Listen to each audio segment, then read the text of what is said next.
round of applause.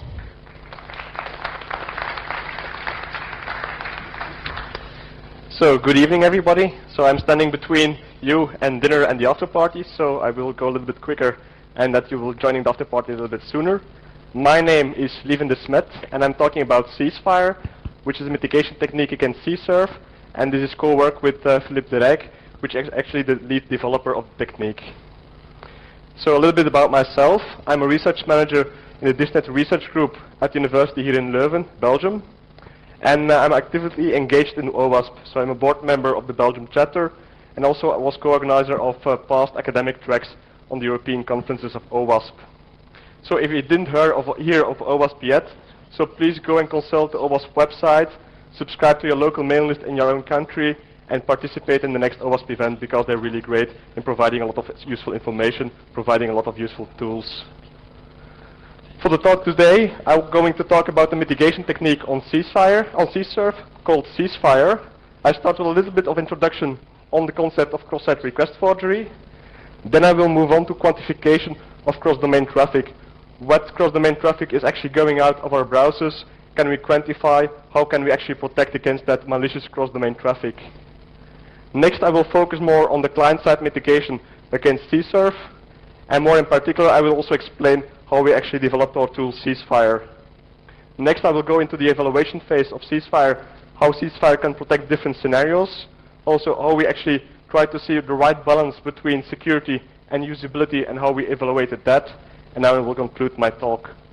But so a little bit introduction on cross-site request forgery. It has a lot of synonyms: one-click attack, session writing, confused deputy, and so on.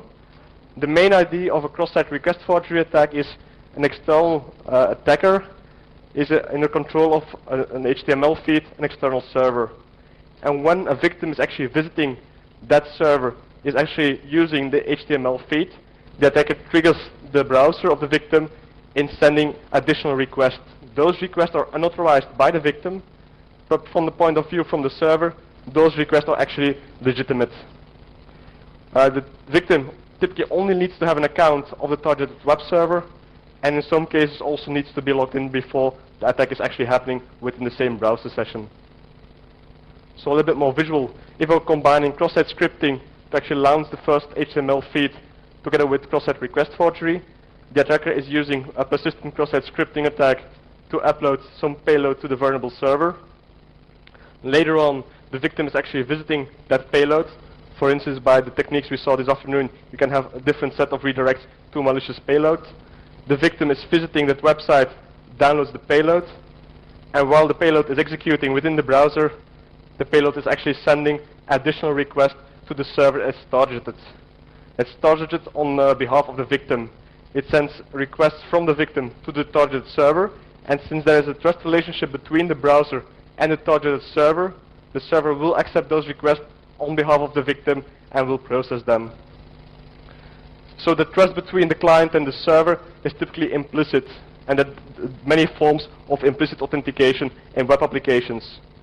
You have the HTTP authentication, of which basic authentication and TLM are used most of it. Then you have the cookies that are used to contain session identifiers. For each request, those cookies are sent to the same server, identifying the end user. But you could also have client-side SSL certificates, or in the internet context, for example, you could say you base your authentication authorization scheme solely on the IP address. In the remainder of this talk, we will mainly focus on cookies with session identifiers and also HTTP authentication. Also notice that some of those implicit authentication mechanisms are completely transparent for the end user. He doesn't need to be logged into a website before the authentication credentials are stored or cached in the browser. For instance, on an IP-based authentication mechanism, just the authentication by the IP is already placed whenever you are starting your session, or starting your browser. The same holds for NTLM authentication, where authenticating to a domain is already happening before you start your browser. So what are the risk considerations of CSERF? Well, any website or HTML feed your victims are actually accessing or using that can get under control of an attacker could be a threat agent. And the most known impact is, of course, sending unauthorized requests. Think of your banking application where the attacker triggers you in sending or doing transactions on your behalf. You have also other variants, like the login CServ, where you're actually not relying on the client-side state, but trying to leverage on the server-side state. Or you can also trying to attack the intranet, but I will leave both out of scope for this presentation. Within the presentation slide deck, you will also see a few pointers to references that are included at the back of the presentation. To dive a little bit more in detail, what would really be the impact of CServ in practice, let me point you to a report of Zeller and Felton of fall 2008. There they actually were testing how CServ applies in the real world. They were actually studying 4 mainstream websites, the New York Times, ING Direct, Metafilter and YouTube, and they found in all 4 websites actual vulnerabilities on CServ, and they were able to actually exploit them. All 4 are patched, but the report gives you a nice overview how cross-site request forgery can actually work in practice and how they actually were patched. I will only dive a little bit more in detail on the example of ING Direct. ING Direct is a bank, an American online bank, and the scenario there, the scenario was that the attacker needs different steps to be executed. First, it needs to create on behalf of the victim a new account with an initial transfer from the savings account. Secondly, the attacker needs to add himself as a payee to the victim's browser state. And third, then he could transfer from the newly created account funds to his own account. And the only requirement to actually get this attack scenario executed is that the attacker creates one page with a sequence of get and post events, and that the victim is actually visiting that website or that page or that HTML feed. So this is the list of all the requests sent out in the attack scenario. We don't go and dive deep in detail which each request is. But what is important to see is that none of this data is actually depending on the end user, on the victim. So you have only a few parameters that as an attacker you could vary, but those parameters, to which account do I want to have my funds transferred, which is the amount of money I want to transfer, and so on. So this attack can actually be applied on a wide scale of end users. It's a static protocol. It can be encoded as a single sequence of 2 get and 7 post requests. And what is even more important is for the end user it will be completely transparent. He will not see that this scenario is happening within his browser. The only requirement for this to happen, the vulnerable client needs to be logged into his bank. For instance, he's logged into his bank, he's doing all kinds of transfers, then a new email pops up with a link to a website, and the transaction is done.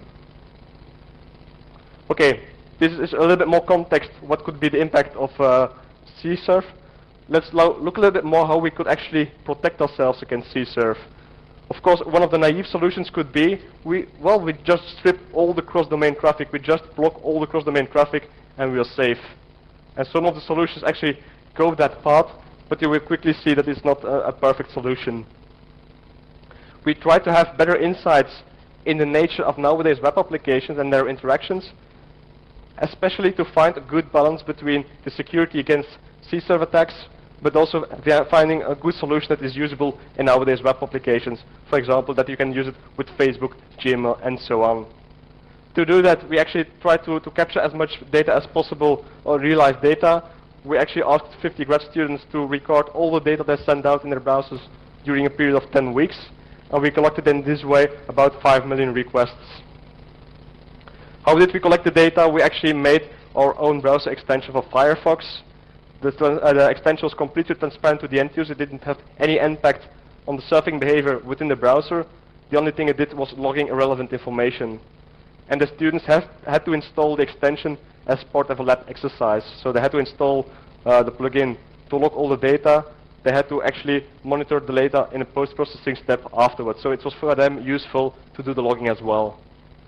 What data was logged? Well, we needed some data for each request, where the request was actually originated from, domain, the scheme, from which DOM element, was it a script tag, was it an href, or what was it? But also in the target of the request itself, to what domain is the request going, what scheme is used, the methods, whether there were input parameters, were there cookies used, and what were the keys of the cookies, was there HTTP authentication, was there any user interaction, was there any redirect involved. So with the concept of user interaction, we actually mean throughout this presentation, a request is only user initiated if the end user is actually clicking a link or clicking a button. All the other interactions like fetching an image or executing an AJAX or XHR, that's all non-user interacted. So in collecting all this data, of course, we needed to make sure that we have some privacy considerations in mind. So to do so, we made sure that only keys were actually recorded and no values or credentials. So for the cookies, only the keys of the cookies were recorded. We only recorded the keys of the input parameters. And we also only flagged whether there was HTTP authentication present or not, but we didn't record any of the credentials involved there. Also for the URLs, we only were recording the file names and the extensions. We didn't record the full path, just to make sure that we couldn't recover the whole scenario afterwards by processing the log.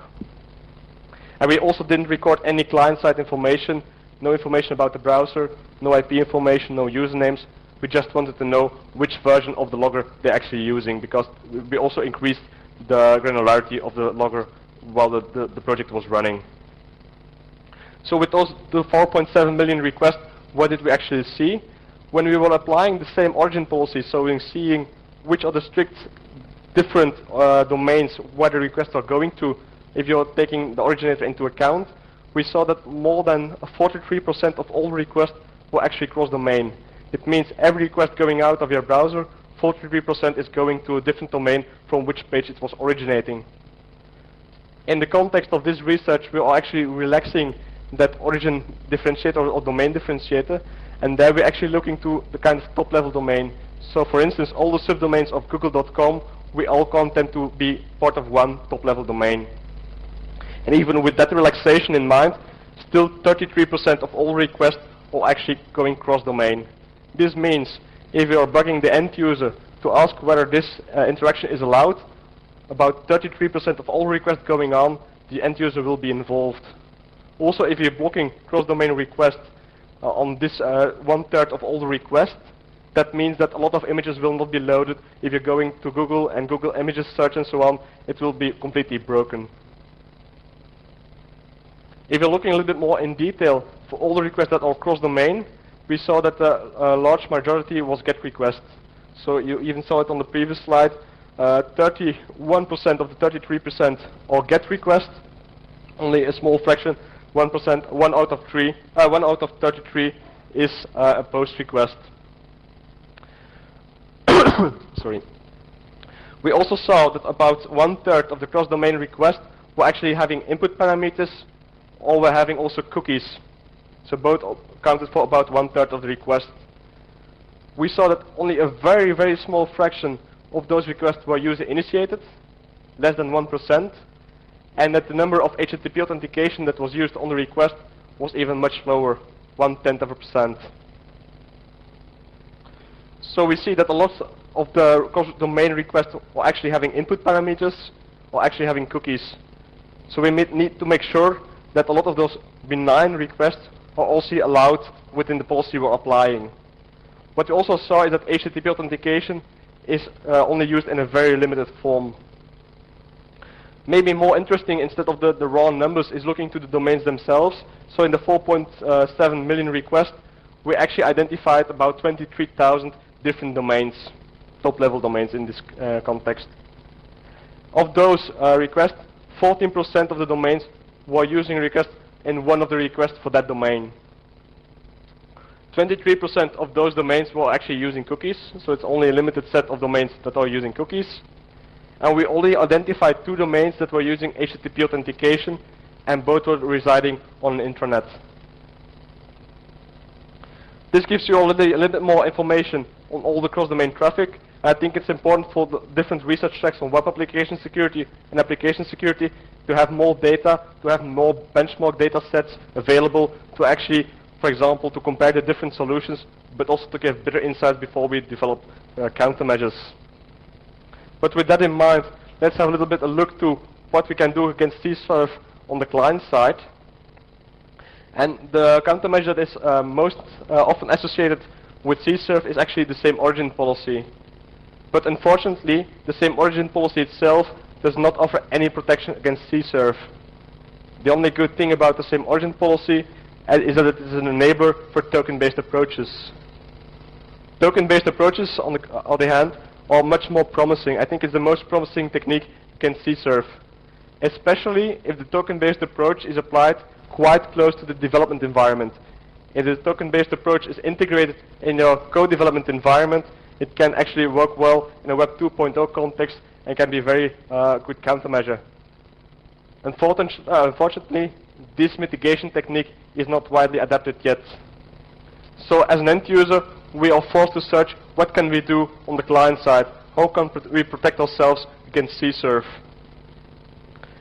In that context, I would like to point out the work of Martin Johns already from 2006, Request Rodeo, and the approach there was actually to apply a token-based approach closer to the endpoint, closer to the client, namely as a client-side proxy. And this will also explain how a token-based approach works. Actually, you intercept all the requests and responses between the client and the servers. On all incoming responses, so responses from the server are intercepted within the proxy, and then you will actually start looking for all URLs mentioned in that page. You will enhance all those URLs to also include a token, and then those enhanced URLs, the response is sent further to the browser. The browser is executing in a normal way, and the moment a browser is sending a request to another server, the request is intercepted again by the same proxy. It checks whether that token is available in the URL that is requested. If so, it will remove the token and let the action proceed, let the request go to the server. In the other case, the cookies and the HTTP credentials will be stripped. To protect also the intranet, the Request Rodeo was also working via an external proxy to make sure that whenever you went through the proxy, that you were actually going from outside your intranet. Such an approach, token-based approach brought as a client-side solution, works pretty well on classical web applications, but it behaves very badly in a Web 2.0 context. The reason is, when you're intercepting responses, it's very hard to predict in a Web 2.0 context what will be the outgoing URLs, which order, for instance. You see a lot of JavaScript, but you don't have a full list of URLs that you will actually will use from your browser. Other techniques are even more closely connected to your browser and are available as browser extensions, such as CSRF Protector, Anti-CSRF, Request Policy, and NoScript. And all those mitigation techniques actually rely on the same blocking or stripping effect as Request Rodeo. So you will actually try to block your request, or you will strip the authentication credentials and the cookies containing session identifiers. But if you are looking to those extensions, you will see that it is very hard to find a good balance between security or usability. Or they will be very secure, for instance like NoScript, but they will offer you less usability unless you will specify more and more personal rules to say how you would like interactions between the different websites. Or they will be much permissive and allow a lot of CSRF attacks to happen because they don't want to sacrifice the security, the usability. So actually we find it's time for a good solution that offers the right balance between usability and security, and we put forward 3 requirements for that. The first one is we want to be independent of user input. We saw that a substantial fraction of all the requests were actually cross-domain, so we don't want to bother our users every time whether this interaction is allowed or not. Secondly, most of the end users don't know what safe interactions are, and after a while they will just press, yes, I want to see all my content. Secondly, I think it's very important nowadays that it works in a Web 2.0 context. So it has to be able to cope with JavaScript, with mashups, AJAX, HHR, but also single sign-on solutions. And thirdly, of course we want to be secure. We want to secure by default and having minimal false positives in normal operation mode. So we put forward different requirements for a client-side mitigation technique. Now let's have a look how we actually trying to find the right balance in ceasefire. I will discuss now a little bit how ceasefire is implemented within Firefox, but then I also discuss the policy of ceasefire.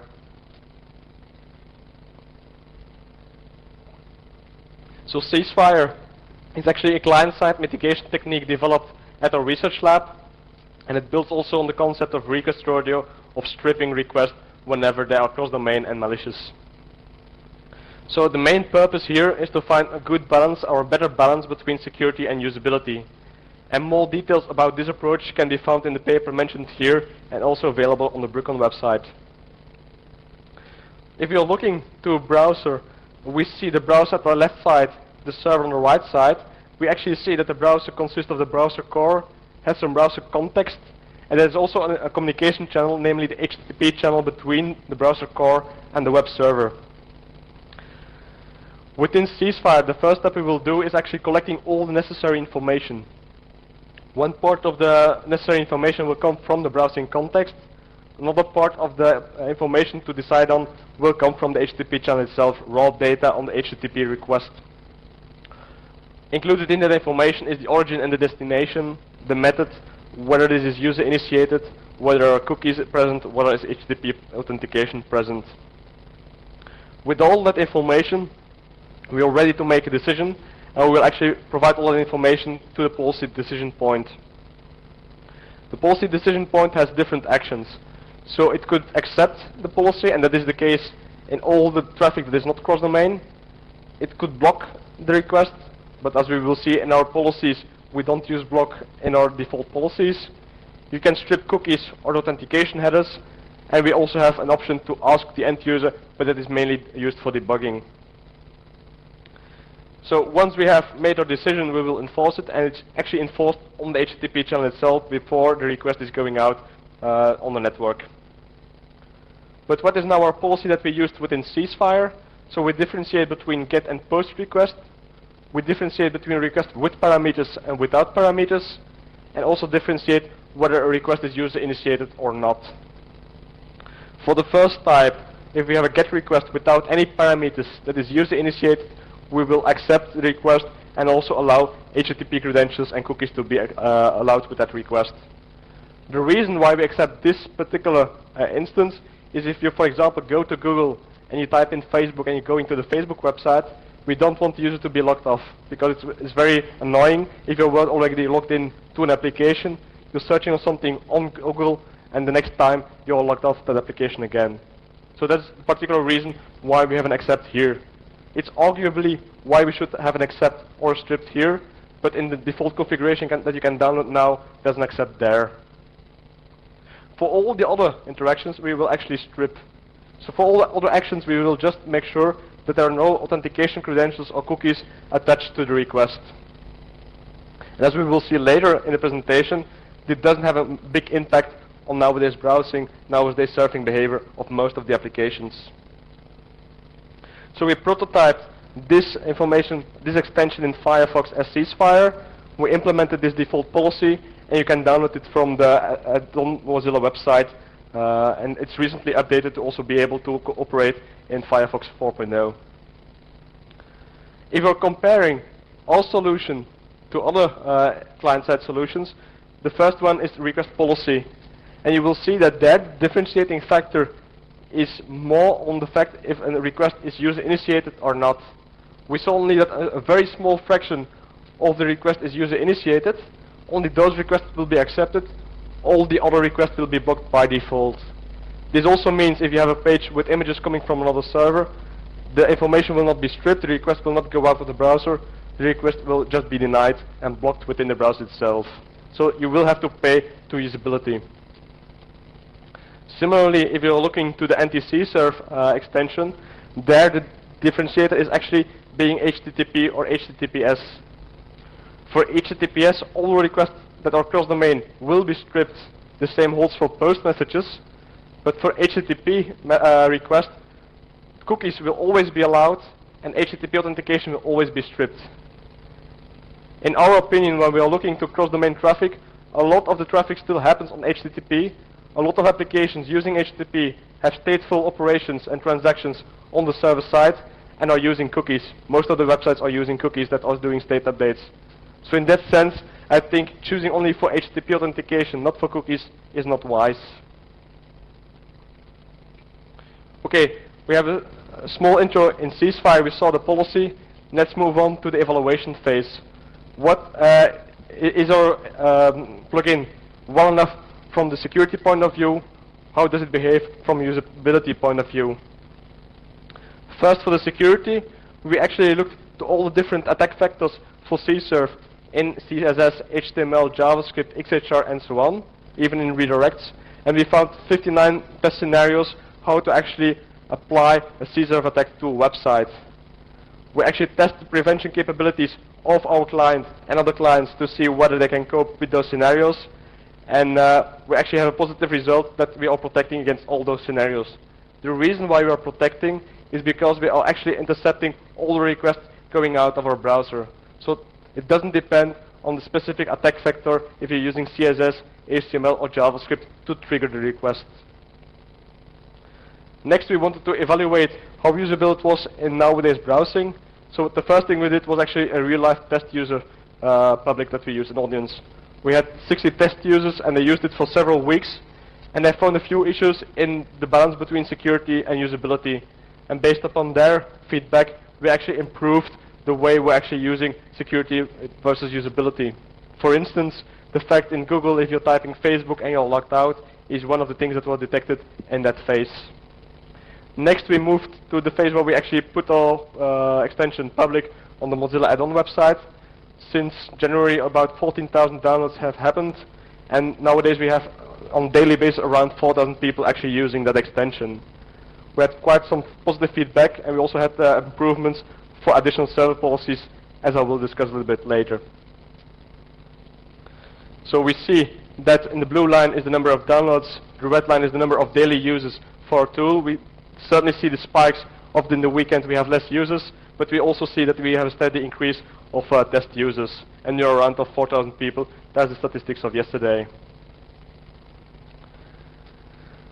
Of course, we saw that we actually had good results on the test scenarios, that we have quite some positive feedback from end users. It worked well in Web 2.0 applications like Gmail, Google Apps. It works well with Facebook and so on.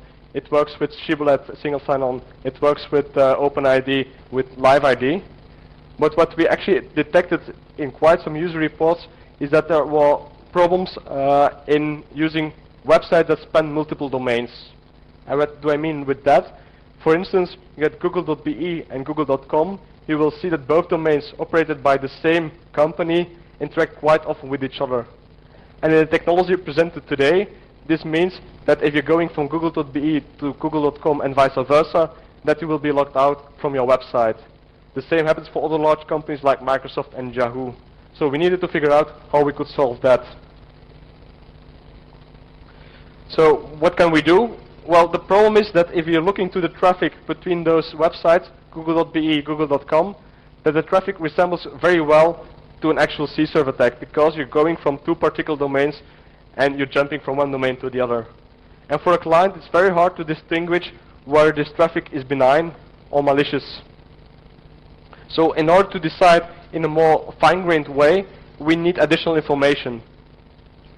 We need a way to specify which interactions between such domains are intended, and we can describe that as a server policy. This is very similar to the cross-domain policies within Adobe, in Adobe Flash, where I also can say those websites are allowed to interact with each other. Of course, because we are a simple prototype at this point, not all servers are providing their server-side policies. So in the ceasefire prototype available on the website, we're actually collecting all those server policies and providing them to the end user via policy server. In extension, end users can also provide their own local policies to identify which domains, for example, within a company are allowed to interoperate with each other without having requests to be stripped or requests to have to be blocked.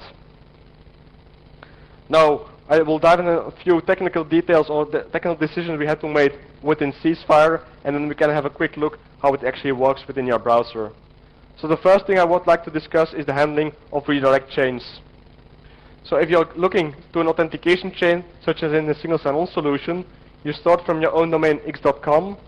The first step is you will be redirected to an authentication service in order to provide your credentials. For instance, you're going to the Live ID website. You're submitting your credentials there, and after they are accepted by authentication.com, you will be actually redirected again to x.com. It will include a token in the URL saying you're granted access, and you will also have a parameter to say which session you have to restore or URL you will have to go to. And you will be actually, by x.com, be redirected to that particular page. So how is this mapped in ceasefire? In normal operation, you will actually start looking to the first component in a redirection chain. that is the information within Firefox, where also the same origin policy will be applied on, and you will actually look if the new request with that start originator from the redirect chain is or actually cross-domain or not. So in the first case, you're going from x.com to alt.com, the request will be stripped, so there will be no authentication credentials left there. You will log in the website alt.com. This is all within the same domain of your authentication service provider. Then you will be redirected to x.com again. This one will be stripped, but URL will include a token and also a URL to jump to. And that's the next step. That is within the same domain, but still within the normal operation of ceasefire, this will be stripped because it's cross-domain going from alt.com as the originator from the redirect to x.com. So we have to solve this solution in order to be operatable in a single sign-on context. So we actually modified, and within redirect chains we also take into account the different steps of the redirect. So in the case of ceasefire, we will also accept the last one coming from x.com to x.com. This works well in a single sign-on solution, but you will also see that the interaction between alt.com and x.com is also stripped. So if you have to jump back to the original session that you had in the beginning of the whole scenario, then there will be a problem because that information will be stripped. In authentication context, it will not happen that often, but think about the payment context. You're going to a web shop, you're buying some things in your shopping basket, and then you're redirected to a payment service. At that moment, when you're actually providing all your credentials, you're actually paying, and you're redirected back to your original website. You want to recover from a previous session. So we still need to figure out how we can deal with that. And the current implementation that is available, we will strip, but we have now a plan to actually incorporate previous redirect chains as well. So if you saw the reverse redirect chain before going to your payment service to your external service, we will take that information into account as well in order to make the decision. We're still working on a proof to make sure that we actually have a sound rule there, that the information of previous chains can be reused. And especially we're thinking about open redirectors. We have to make sure that open redirectors are not opening gates here in C-serve attacks. Another technical issue we had to think of when implementing ceasefire was the fact that browsers are very forgiving in the way you actually are handling host names and also IP addresses. One of the things that we saw is that you have different ways to encode IP addresses, and the moment we are making our decision, we didn't do a lookup yet where this is an IP address or a host name. We're just getting a string from Firefox. So we had to make sure that the interpretation of IP addresses was done correctly in order to make sure that we can differentiate between different domains. If you want more information on the way on obfuscating cool IP addresses, you probably all know them, but you can look into that URL as well. Another important thing is the way we actually were making a more graceful protection of HTTP authentication. In most other extensions, if they are handling HTTP authentication, they're actually stripping information with the first request, and they are not allowing the end user to re-enable or to re-enter their credentials. As a side effect, in other extensions, you will not be able to visit HTTP authenticated websites that are cross-domain. We wanted to have a more fine-grained solution where you actually also could contact cross-domain websites. We'll allow that the HTTP authentication is stripped by using the privacy mode of Firefox in the first request going to the server, but then we ask the end user for new credentials if he wants to actually allow that request going to that particular domain. In order to allow that, we had to fix a bug within Mozilla. We reported that under the number given here, and in the new Gecko, actually this problem is resolved, and ceasefire in combination with Firefox 4.0 also protects well in an HTTP authentication case. Concerning CORS, we currently have no explicit support for CORS in our ceasefire. So it means if you have a pre-flight in CORS, we get some advice from the server, we will ignore that advice and executing our policy. In the future, we could think of actually allowing that advice to have an impact on the policy itself, because that information comes from the server. But at this point, we are not decided yet if we may trust the service in providing the information for CORS. We didn't see that much service yet using CORS, but if they are very permissive, allowing everything, I don't think we should actually follow the advice of the server. So that's something that we still have to follow up. So as part of the evaluation, I would also like to show you a few things about the plugin itself. And let me switch to a Firefox instance running here on my machine. You will see the only interaction that the end user will actually have with the Ceasefire plugin is the small logo at the bottom side of the page. So you see here with the green logo of Ceasefire that Ceasefire is enabled. With the right click you can easily disable the policy as well. If for particular websites you don't want that Ceasefire is actually active or intercepting a request, you can simply disable it. If you're looking to the preference panel, you will see I'm running still an older version of Firefox, namely 3.6. So it's the older version of Hecko. It's automatically detected that HTTP authentication headers are not well protected here. I also discussed that we have a remote server that is actually providing server policies. So these are a few of the server policies that are provided by Ceasefire by default. But you will also see that you can provide local policy. For example, those two websites need to interact with each other. So you can easily add your own new rules. It's very fine-grained, and you'll think also to provide two ways, a very fine-grained way of adding rules to the policy, but also a more simple way of saying those two websites are allowed to interact. You can also see in the log for every of the requests what's happening actually within the Ceasefire plugin. And you can also, if you have problems in visiting certain websites, you can start recording it, data record here you can inspect.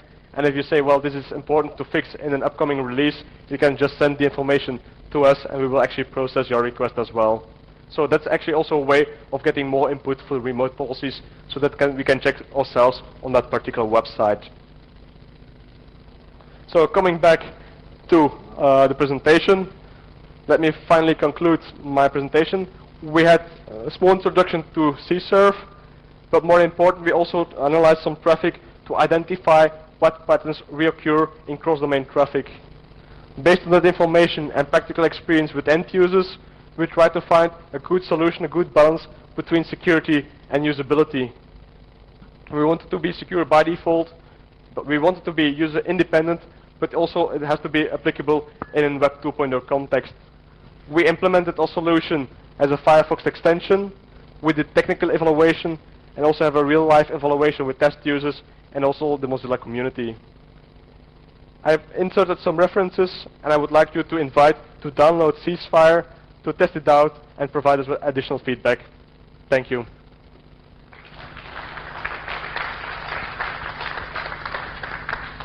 Any questions?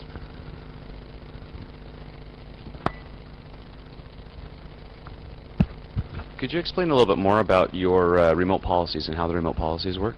So the remote policies at this point are provided by a single policy server. You could actually define your own different policy server, and the policy server themselves will provide policies that are actually adaptations to the default policy of Ceasefire. So you could actually say whenever those domains are cooperating with a certain method, having a certain cookie involved, you need to allow this one or you need to deny this one. And how does that work? Do you have to manually synchronize it? Is it automatically It will be automatically synchronized every 24 hours or whatever you put in your preference pane. Okay. So if you're looking to the preference pane for the remote policies, you can choose whether it should be daily or weekly or whatever. You could also just delete the update server and then no remote policies are actually included within your version. Okay. So there's some freedom there. We're thinking more the concept of AdBlock Plus, for example, where you can choose different remote servers providing you policies and you are in control which policy server is used. And are you doing anything to protect those updates so people don't insert policies for you? This is over HTTPS. It's the policy server that is used there will actually be the policy server that your browser can connect to. So from our extension, we're just making a SQL connection to that particular website. And from our side, the information provided there is static information. So we actually upload our information on a regular basis on a static website. That's the process now. Okay, so the only thing protecting it is the HTTPS. It's only that's across HTTPS, and so as long as it's a valid signature for that domain. Okay. Because if we want to be more protective there, we're also restricting other policy servers. We don't want to push that only all policy server is the one that you can use. That's the reason. And also we don't want to push our policy server to users, so users can easily say we don't want to have additional updates there. But if a user wants to experiment with the policies, I would recommend to start with local policies before setting up your own policy server. Have you considered signing those policies Not at all? yet, but that might be an interesting idea as well. I would recommend that. Yeah. Also, our extension at the moment is not signed, but we're in the process at university to sign the extension as well. How do you handle emails with, right here. Yeah, okay. How do you handle emails with URLs with parameters in them? So at this point, we're only looking HTTP, so browser-to-browser information, website to website. From Chrome, we have special policies that are more permissive in allowing that. From an email, we actually say we don't know any domain information, so typically we will block them. You will actually be locked out of that domain. But that's something that should be able to be configured as well in the near future. So, but everything coming from a mail, whatever, is a specific origin, and we depend on the origin available within Firefox.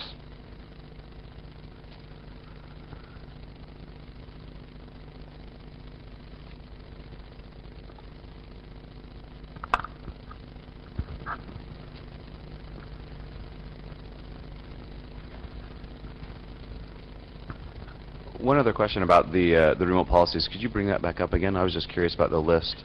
So yeah. These are all the in the research that you guys did with your couple thousand websites. These are all the ones that you found. Yeah. So this is the sites that broke. So this is actually based on reports of the 60 test users that were using it during a few weeks. They actually provide us feedback. At this moment, they're somewhat permissive in the sense that Google, with a top-level domain that might vary, is allowed. So whenever you actually could register Google in a different domain, in a different TLD, this could be a vulnerability or an attack scenario for our plugin. But for us, it's very hard to actually get that information. So we made a few assumptions there with those websites. But as you will see, it's mainly the top-level companies like Facebook, like Google, like Yahoo, MSN Live, that need to be able to communicate within their different domains.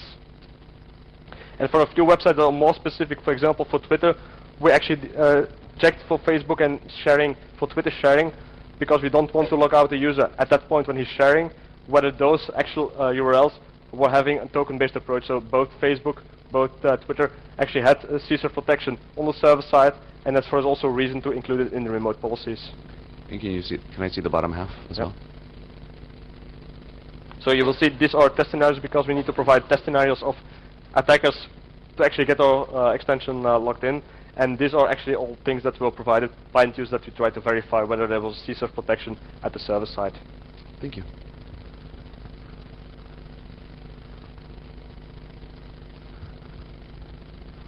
Okay, I guess that's it. In about 10 minutes the lightning talks will start. So see you then.